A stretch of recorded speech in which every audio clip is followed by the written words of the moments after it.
Marge? Siyempre naman. Bagong ligo kaya ito.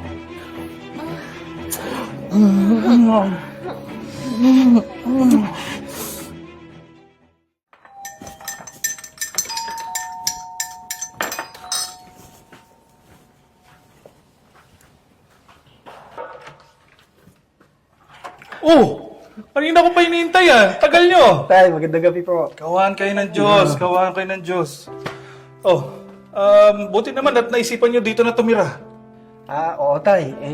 Kasi totoo niyan, na-assign ako sa probinsya. Kaya mas minabuti ko na lang na dito na lang tumira sa inyo para may kasama naman si Marge kahit paano. Pero isang buwan lang naman ako doon. Babalik din agad ako. Ganun ba? Dati ko pa naman sinasabi sa inyo bukas ang bahay na to. Ang pintuan na to para sa inyo. Maraming salamat tay. Walang anuman. Basta, mag-iingat ka. Alam mo naman ang pagiging sundalo, hindi biro. Kalahati ng paa mo, nasa hukay na Oo nga po, tay. Kaya gusto ko na din siya mag-retard. Kasi every time na nasa trabaho siya, nag-aalala ako. Kamaglala mahal. Pagkatapos nitong last assignment ko, magre-retiro na din ako para palagi na tayong magkasama. O siya. Tama na yung drama. Sakto, nagluto ako ng hapunan. Pinit-init pa. Tara, kain na tayo. Yun. Tara mahal.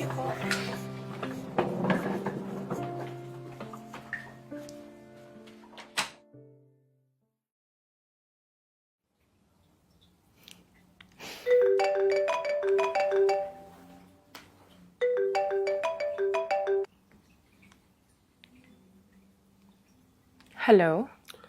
Hello? Magandang gabi po. Ito po ba si Mrs. Padilla? Magandang gabi din po. Opo. Sino po sila? Si General Mendoza po ito. Gusto ko lang po sanang ibalita sa inyo na ang asawa niyo po ay nagtamo ng mga tama ng baril at kasalukuyan nagpapagaling dito sa kampo. Ano? Kamusta po yung lagay niya? Wag po kayong mag-alala, Mrs. Ligtas na po siya. Pero may konting pagbabago sa inyong asawa dahil sa mga pinsala na kanyang natamo at mga gamot na ginamit para sa kanyang kaligtasan. Salamat sa Diyos at ligtas siya. Kailan po siya makakauwi, sir? Sana po makauwi na po siya agad.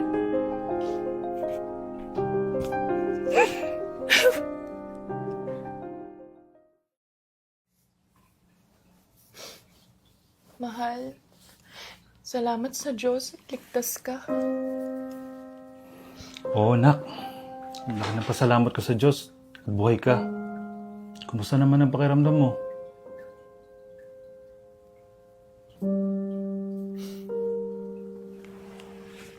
Buti pa, Marge.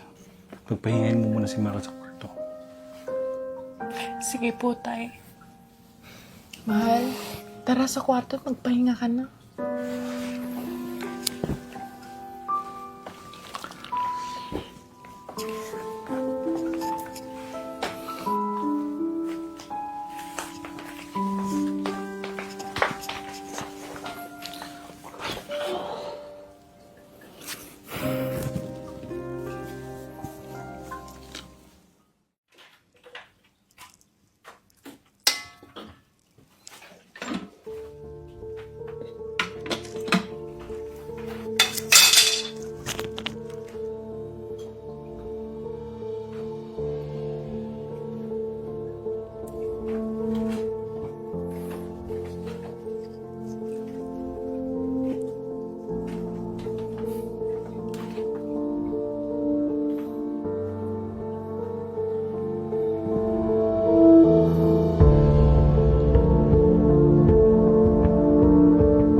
Marge, tatanungin nga kita.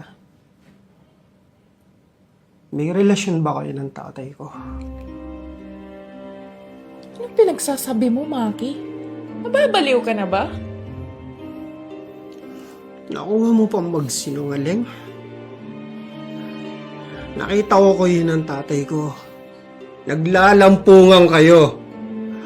Akala niyo siguro hindi ko alam, no? Ba't ako magsisinungaling, Maki, ha? Hindi ko kayang gawin yun sa'yo!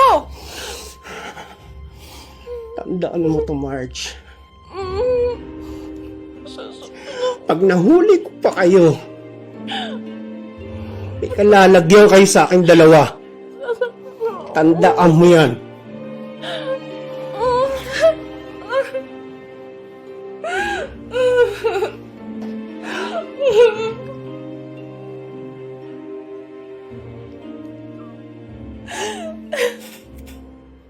Tay, Oo, iya. Bakit? may sasabihin po ako sa'yo tungkol kay Maki. Ano yun? Hindi ko na po alam yung gagawin ko sa kanya. Bakit? Anong ginawa niya sa'yo? Kagabi po kasi sinaktan niya ako. Baka marinig tayo. Okay lang yan. Ang bango-bango mo naman, Marge. Siyempre naman, bagong ligo kaya. Buti na lang.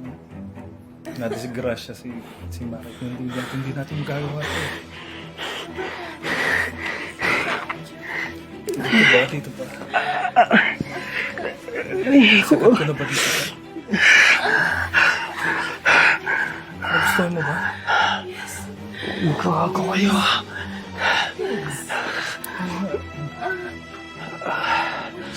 Magkakago kayo. Gustuhan mo ba? Sobrang sarap mo, Marge.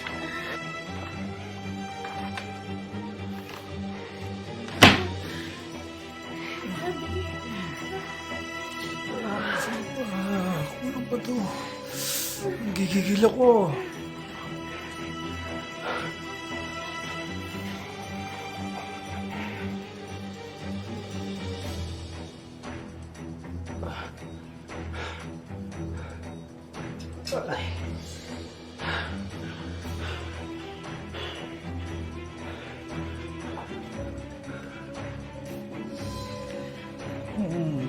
Ano, Marge?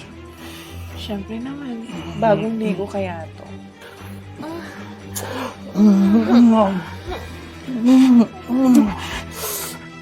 Pinaghihinalaan niya po tayo. May relasyon po tayo. Iha, magpasensyahan na muna natin si Maki. Alam mo naman ng mga sundalo, lalo na pagka mga ganitong galing wala sila sa gera. May war shock pa yan. Tanggapin na lang natin muna at alalayan natin siya hanggang sa makarecover siya.